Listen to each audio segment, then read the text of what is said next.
எல்லோருக்கும் வணக்கம். Welcome to India temple tour channel. நான் உங்கள் கணேஷ் பேசுகிறேன்.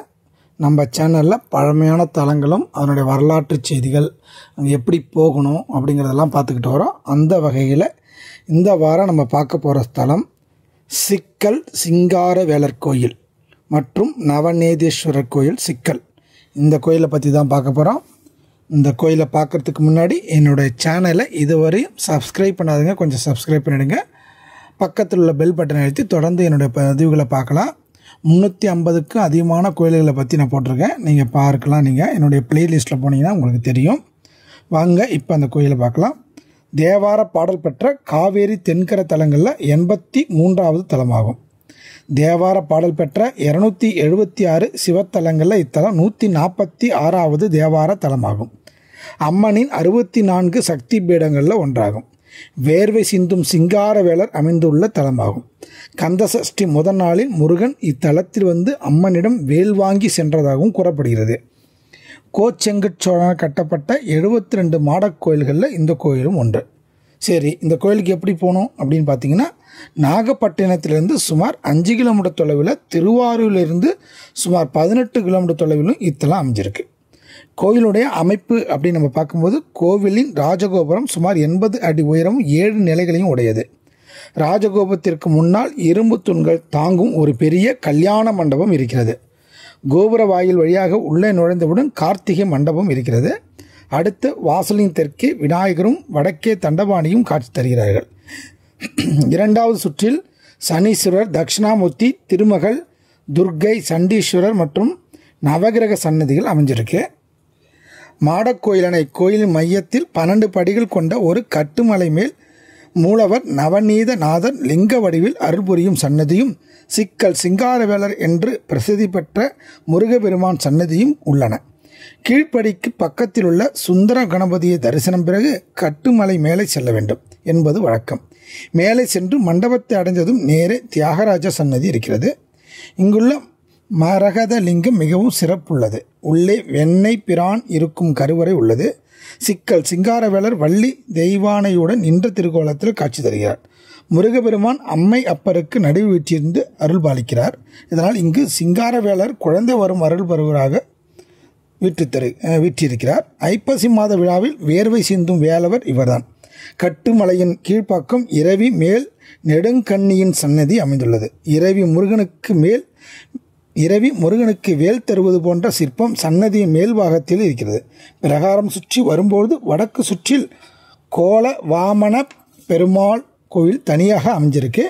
ஸ்ரீதேவி பூமாதேவி சகிதமாக நின்ற கோலத்தில் பெருமாள் காட்சி தருகிறார். வடமேற்கு மூலையில் ஆஞ்சநேயர் சன்னதி அமைந்திருக்கிறது.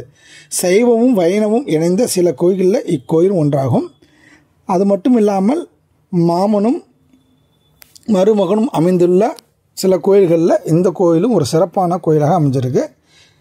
வேர்வை சிந்தும் சிங்காரவேலன் கோயிலுடைய பிரசித்தி பெற்ற ஒரு முருகர் ஆவார். ஐப்பசி மாதத்தில் கந்த சஷ்டி விழா இந்த தலத்தில் மிக சிறப்பாக கொண்டாடப்படுகிறது. முதல் நாள் சிங்காரவேலர் சிக்கலில் அம்பாளிடம் வேல் பெற்று மறுநாள் திருச்செந்தூரில் சூரபத்மனை வதம் செய்வதாக புராணம் கூறுகிறது. வேல் பெற்று கொள்ளும் அந்த புனித நாளன்று சிங்காரவேலருக்கு முகம் முழுவதும் வியர்க்குமாம். அந்த அதிசயம் இன்றளவும் இந்த திருத்தலத்தில் நடைபெறுகிறதாம்.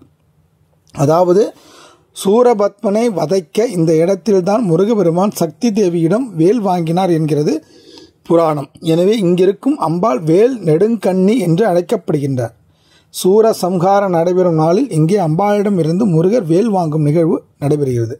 நமது சிக்கல்களை எல்லாம் தீர்க்கும் சிங்காரவேலராக இங்கு முருகர் நமக்கு அருள் பாலிக்கிறார். இந்த கோயிலுடைய தலபுராணம் அப்படின்னு பார்க்கும்போது, புராண காலத்தில் மல்லிகை வனம் என்று அழைக்கப்பட்ட இத்தலத்தில் வசிஷ்ட முனிவர் ஆசிரமம் அமைத்து கொண்டு இத்தலத்தில் சிவபெருமானை வழிபட்டு வந்தார். அக்காலகட்டத்தில் தேவலோகத்து பசுவான காமதேவன் தான் செய்த ஒரு சிறு பிழையின் காரணமாக சாபம் பெற்று இத்தலத்துக்கு வந்து தற்போதுள்ள ஆலயத்தின் மேற்கு பக்கம் உள்ள பார்க்குளம் என்னும் சுரபுஷ்கரணி என்றும் சொல்லப்படும் தீர்த்தத்தில் தன் பாவம் தீர நீராடியது. காமதேனு குளித்தபோது அதனுடைய பால் பெருகி குளம் முழுக்க பாலாக மாறியது. அங்கு வந்த வசிஷ்ட முனிவர் பால் குளத்தை பார்த்து அதில் இருந்து வெண்ணெயை எடுத்து சிவலிங்கமாக்கி அதற்கு பூஜை செய்தார். பூஜையை முடித்த பின் அந்த சிவலிங்கத்தை வேறு இடத்தில் வைக்க எண்ணி அதை எடுக்க முயன்றார். அது இல்லாமல் அந்த வெண்ணெய் லிங்கம் அவர் கையில் சிக்கி கொண்டது. அதனாலேயே இத்தலம் சிக்கல் என்ற பெயருடன் விளங்குகிறது என்று புராண வரலாறு கூறுகிறது. வெண்ணெய் லிங்கம் திருமேனியாக இறைவன் வெண்ணெய் பிரான் என்றும் நவநீத நாதர் என்றும் அழைக்கப்படுகிறார். இந்த கோயிலானது கோச்செங்கச்சோழன் கட்டியது மாடக்கோயில் 72 மாடக்கோயில்களில் ஒன்றாகும். மற்ற கோயிலை சோழர்கள் புதுப்பித்தார்கள் மற்றும் விஜயநகரத்தர் மற்றும் தஞ்சாவூர் நாயக்கர்கள் நாட்டுக்கோட்டை நகரத்தர் ஆகியோர் இக்கோயிலை புதுப்பித்துள்ளார்கள்.